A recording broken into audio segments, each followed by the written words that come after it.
ఈ స్కూటీ వచ్చేసి TVS Jupiter. So, customer కొద్దిగా పెద్దాయన బెల్ట్ తెగిపోయింది. ఆయన బండి ఇస్తది పరిగెట్టడం లేదు బాబు చూడు బాబు అన్నారు.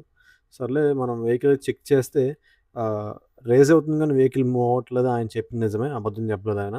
ఎందుకంటే బెల్ట్ తెగిపోయింది. సో, ఇంక తీరా ఓపెన్ చేసి చూసాను. ఆయన ఉన్నప్పుడే ఓపెన్ చేద్దాం అనుకున్నాను కానీ, అప్పటికే లంచ్ టైమ్ అయిపోయింది. అరౌండ్ 1:30 అయిపోయింది. సో, చెప్పాను ఇలా ఆఫ్టర్‌నూన్ రండి తాతగారు మరిప్పుడు టైం సరిపోదంటే, ఆయన వెళ్ళిపోయి వచ్చారు సాయంత్రం. వచ్చారు. ఆయన వచ్చేలోపే మొత్తం ఓపెన్ చేసి క్లచ్ అదని పాత బెల్ట్ తీసేసి అంటే క్లచ్ షూస్ ఎలా ఉన్నాయో చెక్ చేసి లోపల గ్రీజ్ అయితే ఎక్కడెక్కడ అప్లై చేయాలో అక్కడక్కడ అప్లై చేశాను.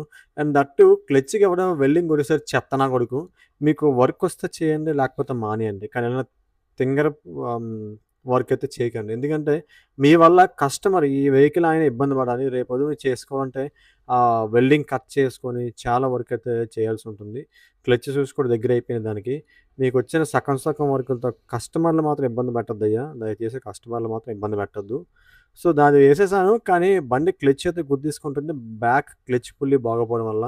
ఇప్పుడు ఆ బోల్ట్ తీయాలంటే మళ్ళా వెల్డింగ్ కట్ చేయాలి. కొత్త బోల్ట్ వేసుకోవాలి. ఇంక పుల్లీ పని చేయకపోతే కొత్త pulley set CVT back CVT kit మొత్తం మార్చుకోవాలి. సో, కేవలం తింగరనా కొడుకు చేసిన వెల్డింగ్ వర్క్ వల్ల ఇంత కస్టమర్‌కి ఇంత లాస్ అనమాట. చివరికి వెహికల్‌కి బెల్ట్ వేసేసి కస్టమర్‌కి అర్థమయ్యేలా చెప్పి ఇచ్చేసాను.